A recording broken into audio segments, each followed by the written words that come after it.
Welcome back. We're back with the philosophy podcast special unknown quarter mini series episode number 6. Topher, how you doing?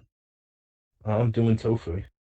It's not a thing. It's It's not. not an adjective. You can't No, make up how you're feeling because if you say you're feeling Topher, how are people supposed to know how you feel? Because I don't know if that's a good or bad thing. it's not supposed to be.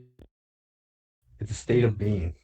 that just helps tremendously. Thank you. Thanks. Thanks. So we are back to do. We were off for a week. Just took a little mini break, and we're back. We'd never Yeah. leave you for too long. Yeah. Back doing some football talk Football. because there's no other sports right now, and there won't be any more sports for another month. So this is the only sports you're getting, unless you live in like Korea, or if you are willing to stay up in like 4 or 5 a.m. to watch Korean baseball, then so be it. I wouldn't Um, mind. I would. Um, I would most certainly. So this episode it's a little bit connected to when we did. I think again back all the way back to episode 1. Do you remember when we talked about the Saints, how they got pounded by Yeah. the Panthers? Well, those Saints. We're talking about those same Saints. Although today they're the primary targets. They're the ones we're focusing on today. They're getting pounded. So this is after. So obviously, they gave away all their draft picks that one draft to get Ricky Williams. Yeah. They fired the coach, so they were bad for a while after that, and that was in, I believe, that was '99. So this is now 2003. Years later, where the Saints have improved just a little bit. They're not world beaters, but they're average, which is nice, especially after destroying your entire draft, considering it's only a couple years later. That's the great thing about football is that you can rebound pretty quickly. It's a somewhat parody-driven league, except for Tom Brady. But if you ignore him, Yeah. then it's parody. So this was December 21st, 2003, where I was just a mere 6-year-old boy. And Wait. Topher was 7. Uh, Was I? so the Saints were trying to make the playoffs for the first time since 2000, I believe. Mm. Um, they were 7-7, and they needed to win their final 2 games to have the chance of making the postseason. Their opponent was the 4-10 Jacksonville Jaguars, who are again appearing. They appeared in our Browns episode, which I believe was episode 2. So I remember how I said the Browns were in a downward slope from that episode. Well, they're continuing their downward slope. This is a really bad year. Um, That's to be so expected. yes, so their quarterback, they're starting a rookie QB, and his name was it's just such a weird name, Byron Leftwich. So Why are you so judgy? I mean, it sounds like it's the name of a guy who's going to be a bad player, and he did turn out to be a bad quarterback. Because you have to think like sometimes names go into how good you're going to be. Like if you can think about the best players to ever play in the NFL, they all have like these like really strong names like Peyton Manning, Tom Brady, and Brett Favre. The great quarterbacks. Like I mean, they're just strong names, but go on. I mean, then again, if they were bad, then we would have made fun of their name. I maybe there's no logic behind that at all. Interesting There isn't. fact though, Byron Leftwich is now the quarterback coach of Tom Brady in Tampa Bay. Hmm. So that's how fucking old Tom Brady is. We'll go back to that again. He's fucking old man Brady. Oh, So wait. he's a rookie quarterback on a bad team, and they're having a bad year. So no surprise there. The Saints, however, were led by a man named Aaron Brooks, who, after he retired in 2007, was the Saints franchise leader in both season and career touchdown passes. Until this guy named Drew, he breezed into town. Ha ha ha See what I ha. did there? Because his name is I did. I did. okay, I hate myself. Keep the jokes to Um, this. I Keep the wrote up day that job. joke about like once I wrote this like whole thing out, I'm like that's gonna be so terrible, and it was. So yeah, this guy was like one of the best quarterbacks they had until Drew Brees. He was a former fourth-round pick, so he had a pretty decent career for his selection. So this is a game where they obviously had to win it. They had to win this game to keep their hopes alive. And the game was uneventful. Not really much happened during the game. But the Saints found themselves trailing the Jaguars What was 20 the to score? 13. 20 to Okay. Will you just wait? Can you wait? Fucking Sorry, impatient, I'm ruining the impatient. story. I'm sorry. I'm Ruining sorry. it. So they're trailing 20 to 13 with 7 seconds left. Yeah, the Jaguars have been now twice have been a part of upsets, and I guess that was their thing. Um, so Upsetting they people. so they're down 20 to 13. Yeah, upsets as in they weren't supposed to win, but they won. But Oh, an I upset thought they would doesn't like make. steal lollipops from children. I mean, that's how you feel. You know, that's how you would feel That's if you had a really good team and you lost to a really bad team. You'd feel like you. if you had a really good lollipop and someone just took it from you. I mean, I'd be pretty upset. So I think it's accurate. I think it all fits together perfectly. Thank you. So they're down 20 to 13 with 7 seconds left at their own 25-yard line. Mm. So it's like, no, we're not. This is impossible. And most of the time is. In fact, it's an event that's incredibly, when this happens in football, universally, your team's fucking done. Or if you're on the other side, your team's winning. So you're feeling good. Now, even though for the Jaguars, you're 4-10. So even if you win this game, it's like, whatever. All right. I mean, your year's done. But wins are always fun. So there's Yeah. really only one option. And you're too far back for a Hail Mary. So you can't do that. So you got to do the lateral. You ever seen at the end of a game where a team laterals the ball around when What's they're that desperate? mean exactly? Oh wait, when they just like pass it to each other basically. Yeah, so I'll explain it to maybe the non-football knowing viewers. In football, you can So only me. throw the ball forward once on a play, and after you do that, the only ways you can throw the ball is like to the side, Uh, so laterally and backwards. You can't go yeah. forward, which makes it incredibly hard to advance a ball when you can't make the ball go forward. So Yeah. this almost never works out. So the play starts. Let's go. Aaron Brooks, the quarterback, passes to Dante Stallworth, who was a number 1 draft pick who had a respectable NFL career from 2002 to 2012, playing for 6 different teams and spending most of that time with the Saints. He caught it at midfield. Okay, so we're at from the 25 to the 50. That's good progress. Okay, we're getting there, but we only have 7 seconds and we got into timeouts basically. So we're kind of in the crunch for time here. That's good. He caught it at midfield, and then he broke several tackles. I believe he broke like 3 or 4. I mean, and slipped away from some guys. So he really put in the work for this play. He pitched the ball. So pitch is another word for like throwing it to the Yeah. side, basically. I get the wood Even though pitch. in Yeah. baseball, when you're pitching, you're throwing it forward, which is Yeah. interesting. So he pitched the ball to a man named Michael Lewis at the So 34. so so like what was his like stick? Like how did he pitch it? Like did he like talk about like the market Okay, so value? listen here, buddy. I'm going to throw you this ball. You're going to run with it. No, like how was Different type of pitch. I Alright, mean, go we on. can call it. I mean, a baseball pitch is usually like 80 to 90 miles per hour or to 100. These pitches are like lobs, basically. So interesting. So at this point, so he pitches it. He gets back to the 30. So we're going backwards a little bit from the midfield to like the 34-yard line, or we're at the 34. I believe it's a beyond midfield. Yeah, I don't know. Okay. Michael Lewis had not played college football at all, which is usually every single NFL player has played some college football at least. But he played indoor arena ball. Hmm. Um, he was signed and cut by the Eagles before he returned to New Orleans, his hometown, to become a beer truck driver. Huh. Beer truck driver. So Cool. his NFL career was turning into nothing. And he was going to be like, well, I'll get to drive a beer truck around, and that'll be my life. Until the Saints signed him and sent him to play in Europe. Then he Huh. became a return specialist for them, playing with them until 2006. So a guy who had never ever played college football, he played indoor arena football, which is like much smaller and kind of similar, but a little different. I mean, you have to be athletic to play it, but it's Okay. not the same thing. So, and then he went to drive a beer truck, and then the Saints signed him, and then he went. There used to be NFL Europe, which is it was kind of like a minor leagues in a way. It didn't last very long. I think it stopped in like 2008 or something like that, 2006 to some around the mid 2000s.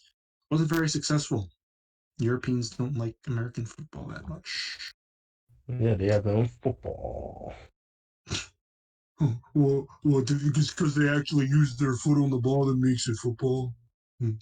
I mean, they should just call American football soccer. I mean, It was very popular to call it hand egg what? because the ball looks like an egg and you're using your hand. Face looks like an egg. Well, that was just mean. It was just very Oh. mean. So he ran the ball to the 25 of Jacksonville. So all right, well now you're getting a little nervous if you're a Jaguars fan. Now you're like, okay, they're a little close. I don't like Of this. course, yeah. I'm not feeling great. My by the way, this is in Jacksonville. This isn't in New Orleans. This is in Jacksonville in front of the Jaguars fans. So you're probably like shitting yourself as a Jags fan. Like this is not supposed to happen. Like, what the. So he then pitched the ball to the running back, Deuce McAllister. Yes, his name was Deuce. Like Deuce. douche. Well, I don't think he was a douche, but I never knew him personally. He's a douche. Maybe. I don't know. He was drafted in the first round in 2001, and he holds the all-time New Orleans Saints record for most career rushing yards, 6,096, and held the record for most touchdowns, 55, until he was passed by Marcus Colston, who has 72. Fun fact about him, so you know who you're dealing with here. I'm sure Saints fans are Okay. like, "Oh my God, I remember those guys," and everybody else is like, "Who?" Okay. Because these were all like guys that weren't like superstars, but they were like just dependable guys. Okay. Yeah, basically. He got the ball to the 20, so he didn't get even like another 4 or 5 yards from where the ball was, so he didn't get very far. So he, as he was being tackled, mind you, because he was pretty much being pulled to the ground. Um, Basically he lateraled it, but lateraling isn't quite like the right term to use because he basically threw it.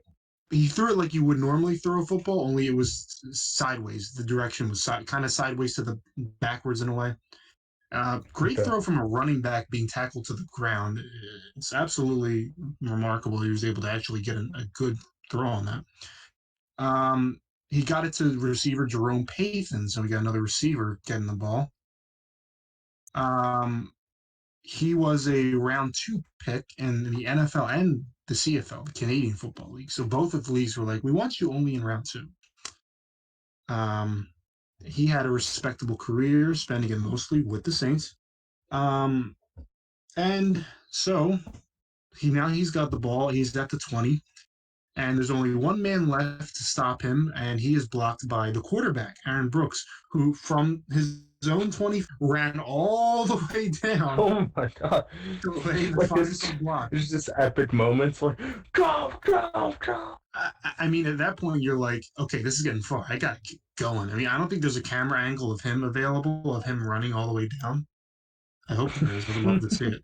But That would this is be funny. 2003, mind you, so footage from that era I is doubt impossible. yeah, I doubt Yeah. it exists.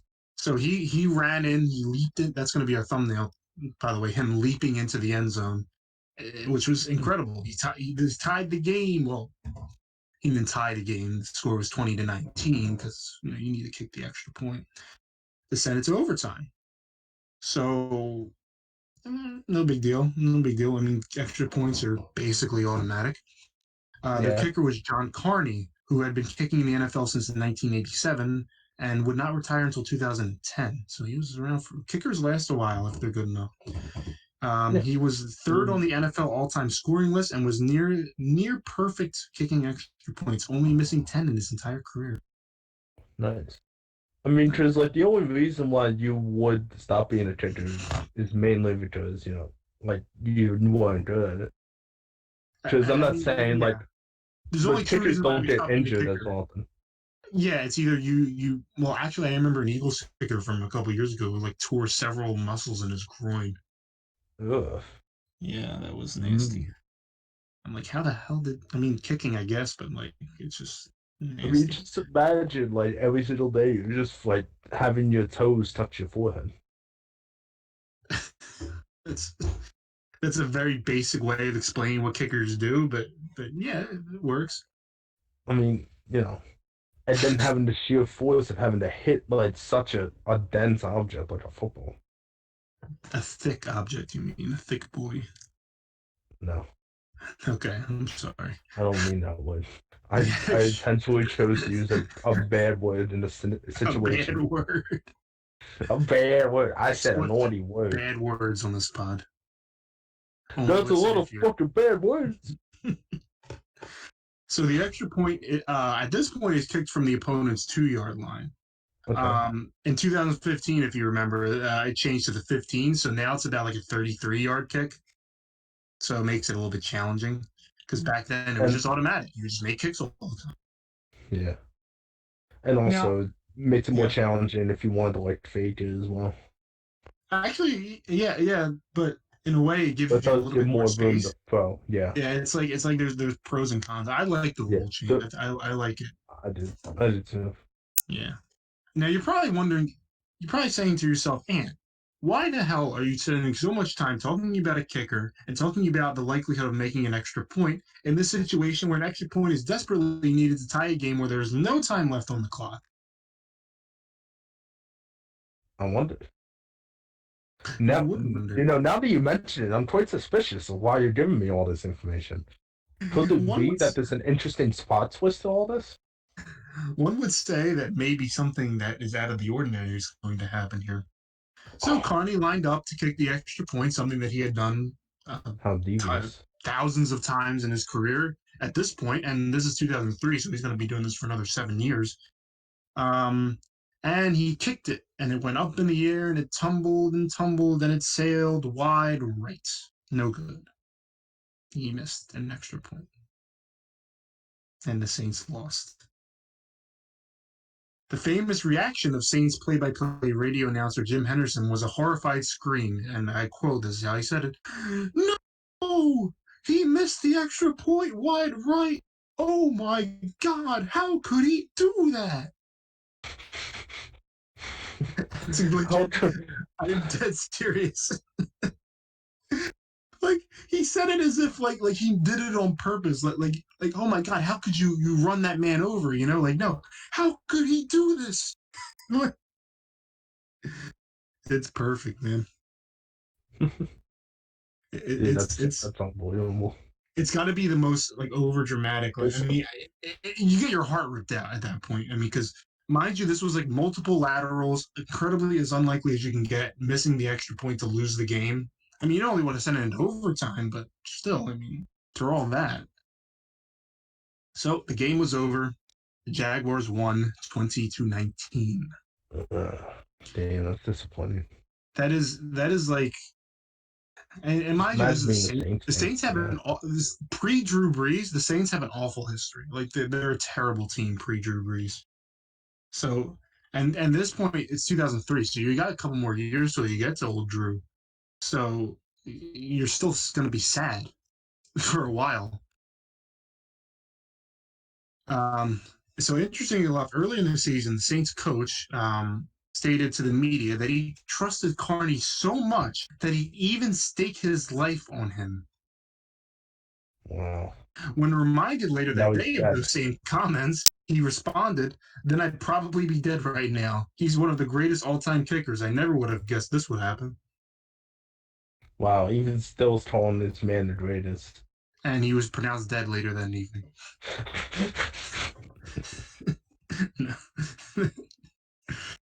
uh, so the Saints were eliminated from the playoffs at the 7-8. Damn.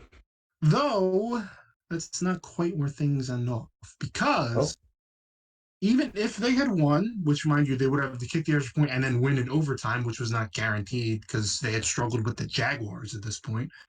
Um, they still would have been eliminated Why? because the Cowboys had won their 10th game that week, and the Seahawks, who were the next team in the standings, had already won their 10th game. The maximum number of the games, the maximum number What of was games that? the Saints could, my tongue got shoved down my throat for a sec there. Ugh. The maximum number of games the Saints could have won at this point was 9 if they had beaten the Jaguars, and the Cowboys and Seahawks had already won 10 each, meaning that you can't. That's it. You didn't win 10. You won. You could only because their record was 7-7. So if they won that game and next week's game, they would have been 9-7. And the last two wildcard spots were filled with teams who both had 10 wins. So That's disappointing. it kind of reminds me of the first episode where it didn't really matter what happened because the teams got eliminated anyway. Now, Oh yeah, it didn't matter that they destroyed. Yeah, it seems it like the didn't matter. Saints just put in this effort that doesn't matter in the end. And if you notice, if you remember that episode, it was also the Cowboys who won and eliminated the team that was going to make it, which would have been the Packers. And this is the Cowboys again, also making the playoffs, which is a weird thing to think about. Though the Saints did match up against those Dallas Cowboys the very next week, and they beat them 13-7 to end their season on a somewhat high note. So they kind of gotta, I believe, and the Cowboys, they didn't do anything that year, so you don't have to worry about them either. But the Saints would not make the playoffs again until 2006. I think that was by the time Drew Brees arrived and started making things pretty nice in New Orleans. And that's why I first started paying attention to football. Yeah, Before I lost myself again. Lost myself again. Lost myself in the drink and never been the same.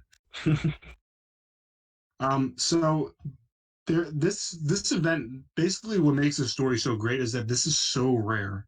You never see at the end of a game multiple lateral attempts against like the defense, the regular Jaguars defense, which wasn't great, but it was okay. An NFL caliber defense, lateraling it sideways and backwards several times. It was 3 times, I believe. So it's the only 3 lateral touchdown in NFL history. And I'm sure you miracle. No.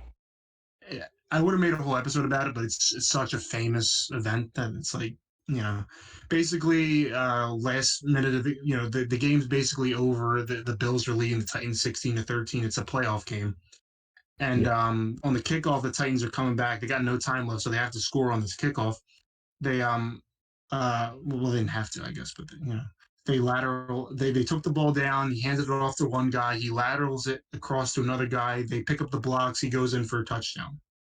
And that was the Music City Miracle, and that happened in 1999. So that and then this play were like lateral plays that actually worked out and got touchdowns. The difference was, of course, the Titans won their game. The Saints lost theirs. So while it was a great moment, it lasted about like 10 seconds because then they lost like right after. So they couldn't even enjoy doing something incredibly rare. Also for the Bills, that was against them. They lost that game. They didn't make the playoffs again until 2017. So imagine that being your last playoff appearance, seeing that shit. Ugh. Life as a Bills fan is tough. Sorry, Bills fans. It is. Now, it's from 2003 until 2018 that it never happened again. But then if you remember 2018, remember what happened in Miami, the Dolphins? No, what happened? At the end of the game, they were trailing the Patriots, and the quarterback threw a pass. The one player lateraled it to another, and he took it in for a touchdown to win the game with like no time left. So this place called the River City Relay, the one we just talked about. it didn't happen again until 2018, and even then, it's incredibly rare to see. It's just something about the city. It's Jacksonville, so I guess that's what they call it. I never heard that before though. Uh, They call it. I guess I'm presuming they called it that because it was, they used to come up with such good names for these crazy like plays back in the day. Like we called this one in Miami that just happened in 2018. We just called it the Miami Miracle or whatever. And it's like, okay, there's nothing fun about that.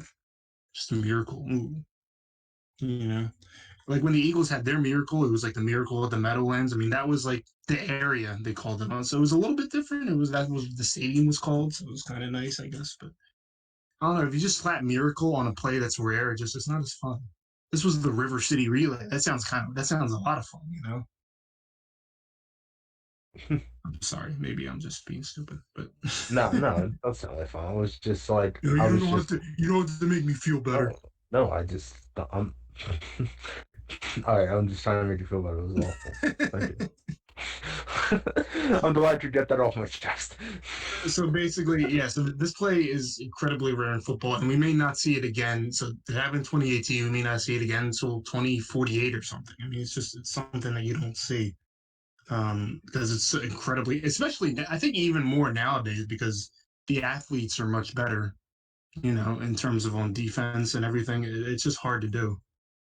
Um, and This one was probably the most impressive one, even though it resulted in a missed extra point, which almost never happens, especially in this era, where the Yeah. extra point was on the 2 yard line and you miss it. You know how hard it is How? to do that? Do you know how hard it is to be an almost Hall of Fame caliber kicker and to miss an extra point in a situation? And all the situations you could have missed that extra point. And that was the one. That was the one you. It's the nose, man. It gets to you. I mean, the dude was pretty old at this point. 87. You think he would have gotten those nerves out of him? So I think that's partially why he did it was because the pressure of that situation being something that is so rare and you never see is like you're celebrating in 1 minute with your teammates and the second you're like, oh wait, I gotta kick the extra point, and then you're like, oh fuck. Yeah. So great story, I love it. It's just. Our boy John Boyce, if you from SB Nation, he did a whole video about this. So I would encourage you to check that out as well because that's Nation. very encouraging. Yeah, I I'll normally send don't that. like to promote other people, but you know, credit where it's due. It was a good video. That's how I learned about it. I didn't even know it existed, but and I figured I'd pass it on to you because you would not have known it existed had it not been for me. You're right. I wonder. So that's it for this week's episode. What'd you think? I found it was actually quite pleasant. Quite pleasant. Quite pleasant. Quite Quite pleasant. ew. Saying the same words I am. Alright, well, I hope you guys enjoyed this wait, what's this called again? No, the known the dime. unknown It's quarter. the known dime. The known dime. The known Is dime. that like our anti podcast like Yeah, duplicate? that's where it's like several hours long and it talks about like events that happened like yesterday. No, events that happen in the future. Oh shit. Seems more interesting, to be honest. In the future, Tom Brady will throw 7 interceptions and then pull down his pants and take a shit on the field. I wouldn't blame him. I would love to watch that. That would be like the highest rated NFL game of all time. That This has been the Unknown Quarter, episode 6. Thank you for tuning in. We actually kept it pretty short this week, unlike last week where it was like almost 46, 47 minutes. Yeah, but Ridiculous. we were really into that one. Like, that was Never again, damn it. Never again. Never again. So next week we'll be back, of course. Well, the week after next week, because it's a bi-weekly podcast, of course. Episode 7 will feature an interesting story about the Eagles, the Philadelphia Eagles. Coming at you 2 weeks from now. Don't spoil the name of the... Okay, whatever. No, Father. Look out. Goodbye, everyone. See you next time.